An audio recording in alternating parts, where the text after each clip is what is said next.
Aqaba à Abidjan, comme le disait tout à l'heure mon jeune frère, le ministre Mabry Touakeus. Aqaba à toutes et à tous qui êtes venus si nombreux de tous les continents pour prendre part à ces assises du groupe de la Banque africaine de développement. Je voudrais saluer et remercier tout particulièrement les chefs d'État et de gouvernement qui nous font l'honneur et l'amitié d'être parmi nous à l'occasion de cet important événement de l'histoire de la Banque africaine de développement. Excellence, votre présence à cette cérémonie témoigne de l'intérêt que nous portons tous aux questions de développement de notre continent. Les présentes assemblées revêtent une importance particulière parce qu'elles marquent le retour de la Banque à son siège. Je me réjouis que les plus hautes instances de notre institution africaine aient décidé de différer les manifestations de son cinquantenaire afin que celle-ci puisse être célébrée à son siège historique à Abidjan. Merci, merci à vous. Chers amis de la Banque africaine de développement, bon retour chez vous à Abidjan. Nous vous y attendions et vous nous avez manqué. Le gouvernement, le peuple de Côte d'Ivoire et moi-même sommes fiers et heureux d'accueillir en ce mythique complexe hôtelier de l'Hôtel Ivoire, après plus de 10 ans d'absence, la 50e édition des assemblées annuelles de la Banque africaine de développement et la 41e assemblée du Fonds africain de développement autour du thème « L'Afrique et le nouveau paysage mondial ». Je voudrais exprimer ma profonde gratitude aux autorités et au peuple tunisien qui ont accueilli dans leur pays durant cette période difficile pour la Côte d'Ivoire, la Banque africaine de développement. Merci, chers frères de Tunisie. Merci pour votre hospitalité. Excellences, mesdames et messieurs, avant de nous projeter dans le futur, je voudrais dire quelques mots sur les progrès accomplis par la Banque au cours de ces dernières années. La création de la Banque africaine répondait à la vision de nos dévanciers chefs d'État de doter l'Afrique d'une institution financière à même de soutenir les efforts de développement du continent et par le biais d'une assistance technique ou de financement du développement de nos économies. Elle est le parfait exemple de l'intégration régionale qui nous est si chère et dont nous parlons à chaque fois. Nul ne saurait contester le bilan positif de la Banque africaine au cours de ces 50 dernières années, ainsi que son leadership sur les questions de développement de notre continent. Elle a contribué entre autres à la réduction de la pauvreté, à la réduction de la dette, à l'atteinte pour la plupart des pays des objectifs du millénaire, à l'amélioration des infrastructures, comme le disait tout à l'heure le président Kaberuka, au renforcement des capacités, au renforcement de l'intégration régionale, à l'amélioration des conditions d'accès à la santé et à l'éducation, à l'assistance au développement de notre agriculture, à l'industrialisation de l'Afrique et j'en passe. La Banque africaine a également aidé à réduire la pauvreté et le chômage en Afrique, plus particulièrement l'intégration de notre jeunesse dans le tissu économique de nos pays. Que de progrès ont donc été accomplis au cours de ces 50 dernières années. Félicitations, Monsieur le Président, félicitations à tous de la Banque africaine. Excellences, Mesdames et Messieurs, je voudrais dire maintenant quelques mots à l'attention de mon frère, mon ami, le président Donald Kaberuka. Cher ami, vous avez su faire rayonner cette grande institution pendant une décennie tout entière. Votre leadership a été salué par tous, et ceci à juste titre. Vous en avez élargi les compétences, vous avez su représenter l'Afrique, vous avez défendu nos intérêts contre vents et marées, vous avez su gagner la confiance et le respect de tous. Votre bilan est tout simplement impressionnant.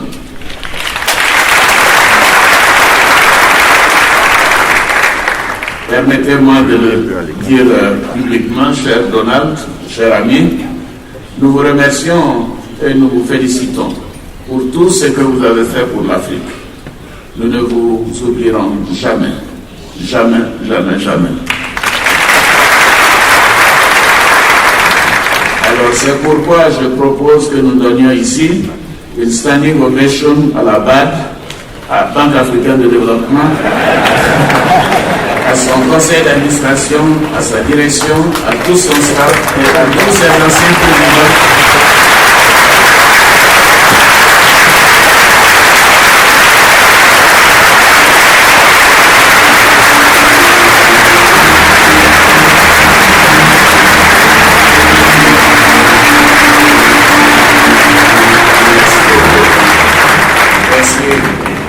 Merci à tous les anciens présidents, dont certains d'ailleurs sont dans cette salle-là. Bravo Donald, et ce que je peux ajouter, votre successeur aura fort à faire.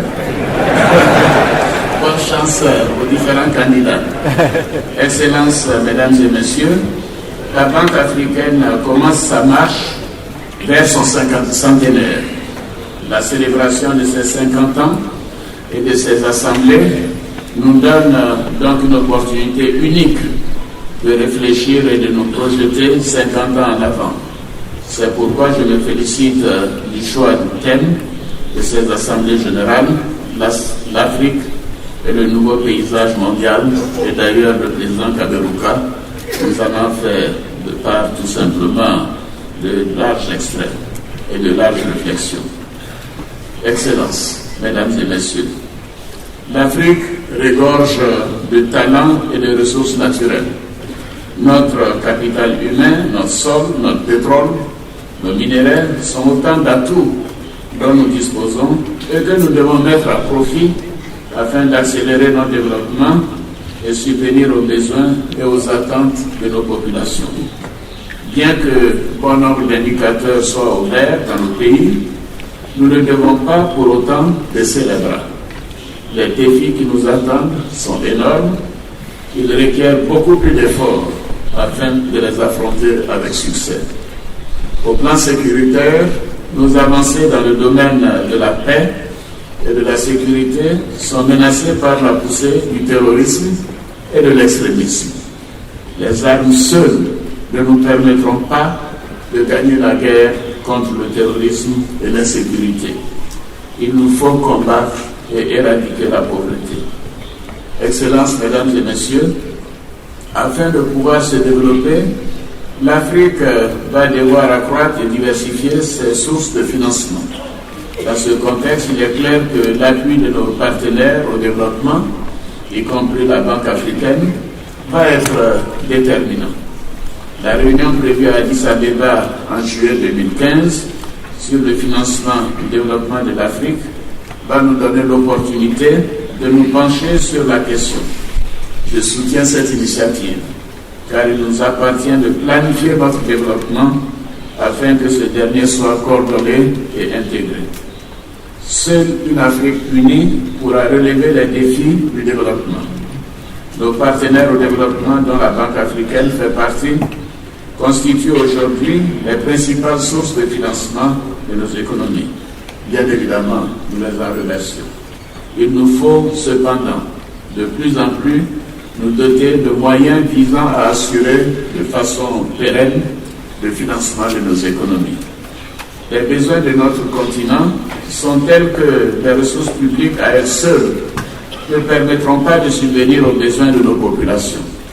Le secteur privé doit prendre le relais en jouant pleinement son rôle dans la croissance de l'Afrique.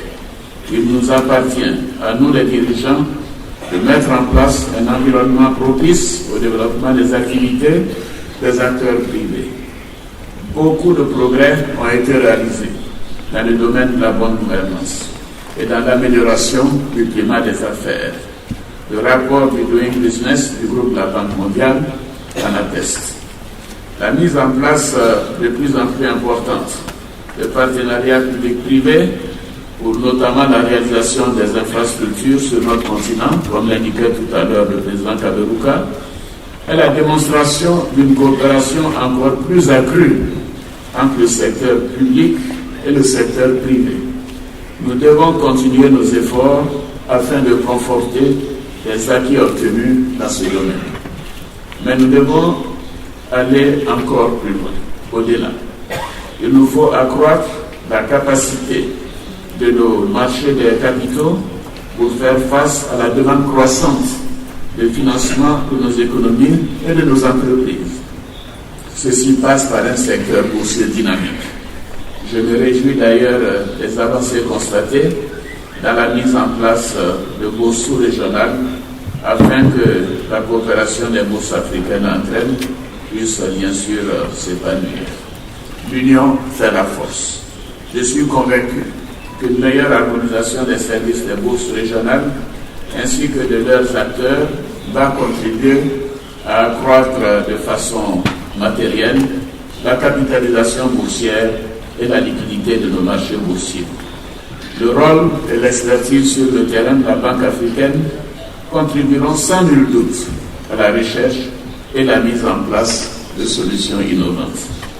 Excellences, Mesdames et Messieurs, le développement de notre continent doit être inclusif et permettre de réduire la pauvreté, comme je le disais tout à l'heure. À cet égard, nous aurons à relever le défi de l'emploi, notamment des jeunes, de l'éducation et de la santé. Il est prévu qu'en 2050, l'Afrique sera le continent le plus jeune au monde. Le monde évolue très vite et afin de toujours être plus compétitif sur le marché international, nous devons avoir une très forte capacité à nous adapter. Cela passe par un système éducatif plus à même à répondre à nos défis. Parlant d'éducation, il nous faut adapter nos systèmes éducatifs, notamment en matière de formation professionnelle, afin qu'ils permettent à notre jeunesse d'être beaucoup mieux préparée à entrer dans le marché de l'emploi. Pour ce faire, nous devons nous appuyer sur la nouvelle technologie de l'information et de la communication qui nous permettent de faire des bonds en avant. Il nous faut saisir cette opportunité pour non seulement combler notre retard, mais aussi pour nous propulser dans le peloton de tête des pays les plus performants.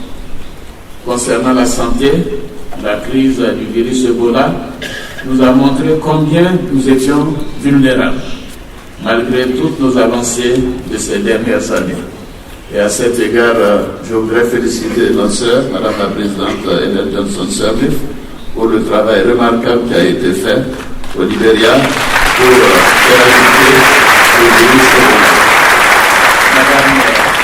Madame, le Libéria étant voisin de la Côte d'Ivoire, ainsi que la Guinée, et le troisième pays, la Sierra Leone, qui a été durement frappé, nous avons souffert avec vous.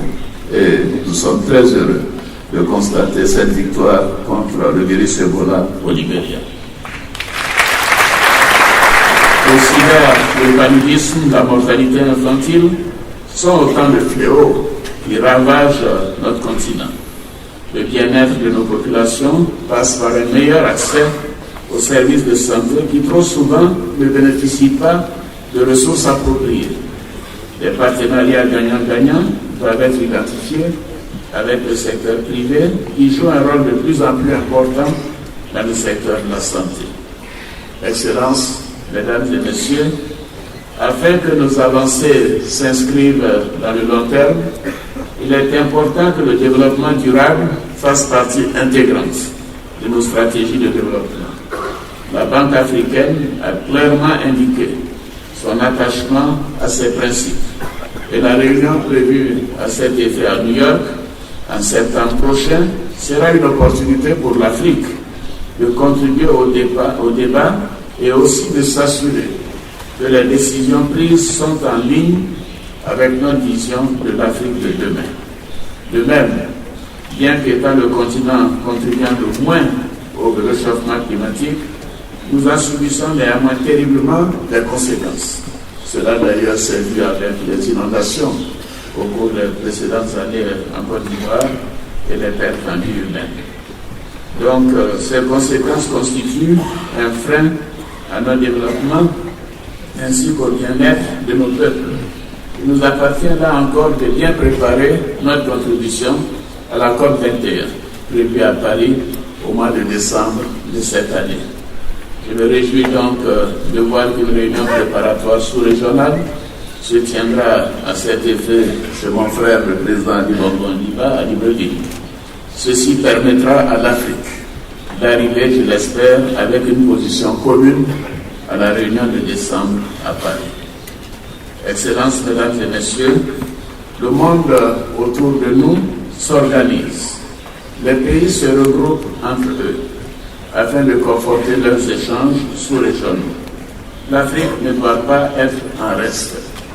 Nous devons faciliter nos échanges en réduisant les barrières administratives au commerce et bâtir un plan stratégique de développement routier. Il nous faut construire les routes qui vont relier les marchés entre eux afin de faciliter le commerce transfrontalier.